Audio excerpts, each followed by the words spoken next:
জুলাই হত্যাকাণ্ডের মামলায় ট্রাইব্যুনালের প্রথম রায় আজ।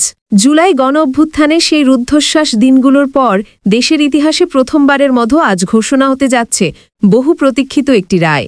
আন্তর্জাতিক অপরাধ ট্রাইব্যুনাল একের আন্দোলনরত ছাত্র জনতার উপরে মারণাস্ত্র অর্থাৎ লেথাল ওয়েপন ব্যবহার করার নির্দেশ দিয়েছে। হেলিকপ্টার ব্যবহার করে গুলি এবং ড্রোন ব্যবহার করে ছাত্র জনতার অবলাসে বসছে জুলাই হত্যাকাণ্ড মামলার রায় ঘোষণা।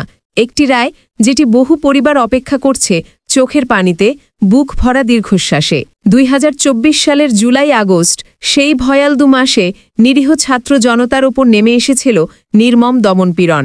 তদন্ত প্রতিবেদনে উঠে এসেছে সে সময় মারণ অস্ত্র ব্যবহার করে হত্যা করা হয় প্রায় 1,500 নিরস্ত্র নাগরিককে, আহত হন আরও 30,000 মানুষ।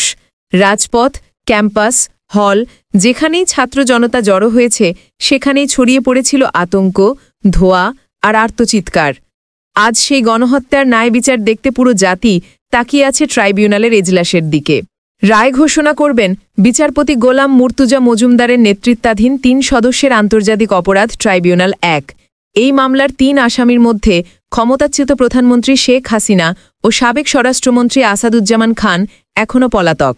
দুজনই ভারতে অবস্থান করছেন। একমাত্র গ্রেফতার সাবেক আইজিপি চৌধুরী আবদুল্লাহ আল মামুন ইতোমধ্যে নিজের দোষ স্বীকার করে অ্যাপ্রুভার হিসেবে আদালতে জবানবন্দি দিয়েছেন। তার সেই জবানবন্দিতেই উঠে এসেছে সবচেয়ে আলোচিত অংশ। ছাত্র আন্দোলন দমনে লেথেল ওয়েপন ব্যবহারের নির্দেশ এসেছিল সরাসরি তৎকালীন প্রধানমন্ত্রী শেখ হাসিনার কাছ থেকে, যা পৌঁছেছিল স্বরাষ্ট্রমন্ত্রী আসাদুজ্জামানের মাধ্যমে। রাষ্ট্রপক্ষ বলেছে জুলাই গণ অভ্যুত্থানের সময় সংঘটিত মানবাধিকার অপরাধের মাস্টারমাইন্ড ছিলেন শেখ হাসিনা। পরিকল্পনা, নির্দেশনা ও সর্বোচ্চ কমান্ড সবকিছুতেই তিনি ছিলেন প্রধান।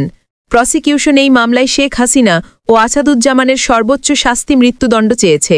সেই সঙ্গে তাদের সম্পত্তি বাজেয়াপ্ত করে জুলাইয়ে নিহত পরিবার ও আহতদের মধ্যে বিতরণের আবেদনও জানানো হয়েছে। অন্যদিকে রাষ্ট্রনিযুক্ত আইনজীবীরা তাদের খালাস চেয়েছেন। আর অ্যাপ্রুভার মামুনের ক্ষেত্রে কী সিদ্ধান্ত দেওয়া হবে সেটিও আজই পরিষ্কার হবে।